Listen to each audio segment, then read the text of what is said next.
Who's the worst doubles partner you've played with? Hey guys, I'm Jack Monroe, a professional pickleball player, and today I'm going to be answering your guys' questions. Okay, let's get into it. What are some green flags in a partner? Some green flags that I look for in a partner has got to be communication and I'd say lack of stubbornness. Both of those kind of go together because you have to communicate during matches, especially pro level matches. You have to adjust your strategy from game to game, especially even throughout the games. And say, for example, when you start off banging and trying to poach and just doing that, and they're doing a good job on unwinding and hitting deep returns, then you have to change your strategy. So you have to be able to take a timeout and talk to your teammate and tell them, hey, let's change our strategy, and also have them not be stubborn or too stubborn where they're like, no, like I'm doing this, or I'm going to, like, no, I can't do that. They have to be able to adjust with you, and that's where the stubbornness comes. I think those two go hand in hand. I would also say are just time spent on the court with you or your other partner. So say, for example, like they just know you enough where when you guys miss 3 balls, then they call a timeout for you. So they almost know how your head works.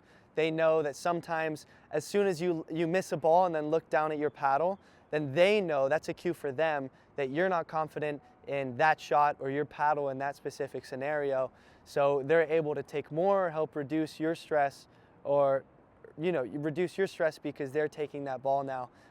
They do that sometimes without even talking to you because, say, for example, if you miss a ball and then look at your paddle or then look at the court or look at the ball and then they bring it up to you, then maybe they're not socially aware enough to know that not only, it just makes the real estate in your head a bit bigger. So I'd also say just find someone that understands you, whether you want to talk a lot, whether you want to talk a little, when you take timeouts, when you don't, or when you're feeling pressure, when you're not. Who's the worst doubles partner you've played with? That's... Oh, I can't answer that. All right. Will collegiate pickleball become a collegiate sport? That's a really good question. And, running the club here at UT Austin, I really want to say yes within the next 2 years, but I think more realistically, it's on like a 5-year NCAA timeline. Unfortunately, my goal once I graduate UT Austin, right now I'm a junior, is to have permanent courts on campus and make it become sponsored by the school. So the school is able to help provide funding for us to then go and compete on these tours. We know there's a lot of collegiate tours. Right now there's DUPR, there's APP, there's PPA, as well as NCPA. There's 4 tours. And in order for it to truly become a collegiate sport, we have the adoption. We just now need one entity that runs and controls it. So the NCAA is obviously the clear option, and that's what honestly I want for the sport as well, because all the other sports that are taken seriously are involved in that, and I think it would be good for us to get that proof of concept, because right now we have our team. We're self-funded at UT Austin, and we go and compete, but I mean, the school doesn't, sometimes the schools don't always help out when it comes to funding or when it comes to travel or, just having courts to play on campus. So I think collegiate pickleball will become a sport or will become a NCAA sport, but it won't take nearly as short of a timeline as I want. I think once I graduate, I have different goals. I'm obviously going to try my best to give back, but I want it to get in the NCAA within the next 5 years.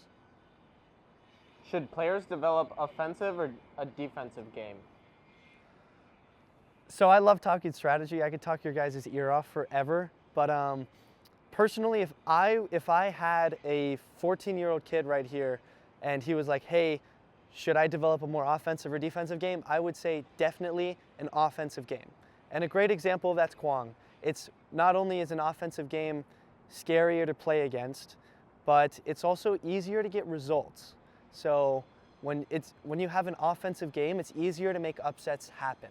And there's always good examples of that. I mean, typically, you never see a defensive team beat the Johnsbros. You never see a defensive team upset a top 10 or top 5 team. The teams that do it are the offensive teams.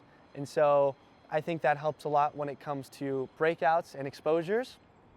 It helps a lot with scaring your opponent, because when you're ripping serves and drives and then hitting your drop as a 5th instead of a 3rd, that adds more pressure on your opponents.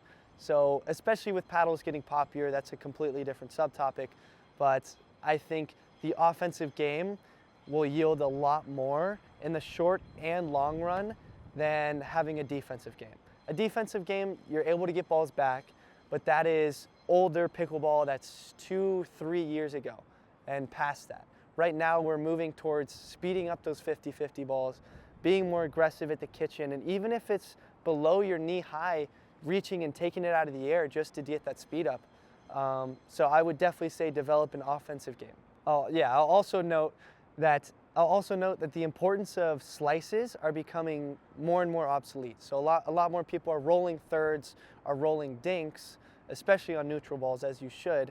But compared to back then, slices, which are seen as a more defensive shot, are becoming way more obsolete now that most people are hitting two-e's, most people are in a semi-eastern grip, even at the kitchen line, rolling dinks rather than just cupping or slicing like what we used to see. Should an aspiring pro build a left side or right side game? Answer this for righties, and then I guess lefties as well too. Okay, yeah. So should you develop a left or right side game? Personally, I think a left side game is a lot harder to construct well. If you're a left side player and if you're an aspiring pro and you want to move up the ranks, you'll move up the ranks way, way, way faster if you are a right side player. It's much easier to move up the ranks as a right side player compared if you're on the left side. You have to understand so much more because you're covering a lot more. You're typically covering like 60-70% of the court. We'll just say 60% men's, or in gender. When you're a left side player and you don't have a two-y, it's very tough to basically create a higher ceiling. Compared to if you're right side, all you need is a good roll forehand and a backhand counter and understand 2 or 3 patterns, and you can create a very high ceiling.